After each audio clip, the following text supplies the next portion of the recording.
ISC final year economics ஸ்டூடெண்ட்ஸ்களுக்கு ஒரு மகிழ்ச்சியான செய்தி. 2024ஆம் ஆண்டு வினாக்களுக்கு பதில் டெக்ஸ்ட் வடிவில் வீடியோ லிங்க்ஸுடன் கூடிய QR கோடுடன் என்னிடம் கிடைக்கிறது.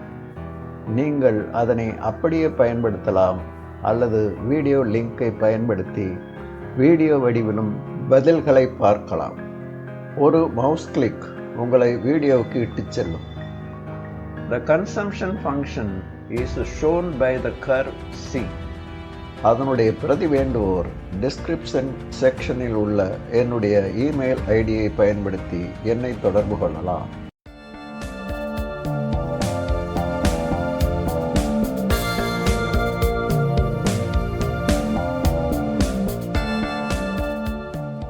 இது Answers to ISC 2024 board examination questions என்ற சீரீஸின் 10வது பகுதி. ஏற்கனவே செக்ஷன் A மற்றும் செக்ஷன் B பகுதிகளில் உள்ள அனைத்து வினாக்களுக்கும் பதில் பார்த்துவிட்டு செக்ஷன் Cயில் உள்ள வினாக்களுக்கு பதிலளிக்க தொடங்கியுள்ளோம். இந்த செஷனில் ஒவ்வொரு வினாவுக்கும் 8 மதிப்பெண்கள் உள்ளன. இந்த வினாவில் 4 உட்பிரிவுகள் உள்ளன. ஒவ்வொரு உட்பிரிவு வினாவுக்கும் 2 மதிப்பெண்கள் வழங்கப்படுகின்றன.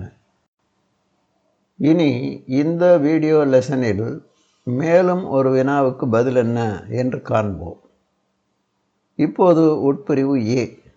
Draw a straight line demand curve joining both axes. Indicate the following on the demand curve. A. Elasticity of demand is equal to 0. B. Elasticity of demand is greater than 1. இந்த வினாவுக்கு பதிலளிக்கும் விதமாக ஒரு கிராஃப் வரையப்பட வேண்டும். முதலில் 2 அச்சுக்களையும் வரையுங்கள். அவைகளுக்கு பெயரிடுங்கள். X axis மற்றும் Y ஆக்சிஸ்களில் என்ன அளவிடப்படுகிறது என்பதை தெரிவியுங்கள். மீண்டும் மீண்டும் போர்டு சரியான லேபிளிங் அவசியம் என்பதை வலியுறுத்தி வருகிறது. ஒரு ஸ்ட்ரெயிட் லைன் டிமாண்ட் கர்வ் வரைந்து அதற்கு AB என பெயரிடுங்கள். ஒரு ஸ்ட்ரெயிட் லைன் டிமாண்ட் கர்வில் உள்ள ஒவ்வொரு புள்ளியிலும் எலாஸ்டிசிட்டி வேறுபடும். அந்த டிமாண்ட் கர்வில் உள்ள மைய புள்ளியில் எலாஸ்டிசிட்டி 1க்கு சமம். அந்த புள்ளியை D என குறியுங்கள். அது யூனிட்டரி எலாஸ்டிக்கை குறிக்கிறது. அதை EP = 1 என லேபிளிடவும். இந்த புள்ளிக்கு மேலே உள்ள DA என்ற அப்பர் செக்மெண்ட்டானது அந்த பகுதியில் எலாஸ்டிசிட்டி 1க்கும் அதிகம் என்பதை குறிக்கிறது. இதனை கருத்தில் கொண்டு D என்ற புள்ளிக்கு இடதுபுறமாக பாயிண்ட் C என்ற புள்ளியை குறியுங்கள். அதை EP > 1 என லேபிளிடவும். இது எலாஸ்டிசிட்டி 1க்கும் அதிகம் என்பதை காட்டுகிறது. டிமாண்ட் கர்வின் கீழ்ப்புறம் உள்ள DB என்ற செக்மெண்ட் எலாஸ்டிசிட்டி 1க்கும் குறைவு என்பதை காட்டுகிறது. இப்பகுதியில் உள்ள எக்ஸ்ட்ரீம் பாயிண்ட் Bயில் எலாஸ்டிசிட்டி 0 ஆகும். அதை EP = 0 என லேபிளிடவும். இவ்வினாவுக்கான பதில் இத்துடன் நிறைவு பெறுகிறது. இப்போது உட்பிரிவு B. Observe the graph given below and answer the questions that follow.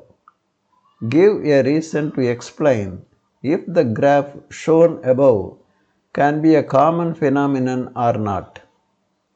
இந்த வினாவுக்கான மதிப்பெண்கள் 2. இனி பதில். பொதுவாக இன்டிஃபரன்ஸ் கர்வில் உள்ள அனைத்து காம்பினேஷன்ஸ்களும் சம அளவு சாட்டிஸ்ஃபேக்ஷனை அளிக்கும். கொடுக்கப்பட்ட கிராஃபில் உள்ள இன்டிஃபரன்ஸ் கர்வ் இடப்புறமிருந்து வலப்புறமாக மேல் நோக்கி உயர்ந்து செல்கிறது. அப்படியானால் காம்பினேஷன்ஸில் உள்ளடங்கிய 2 பொருட்களின் எண்ணிக்கையும் தொடர்ந்து உயர்ந்து கொண்டே செல்வதாக பொருள்.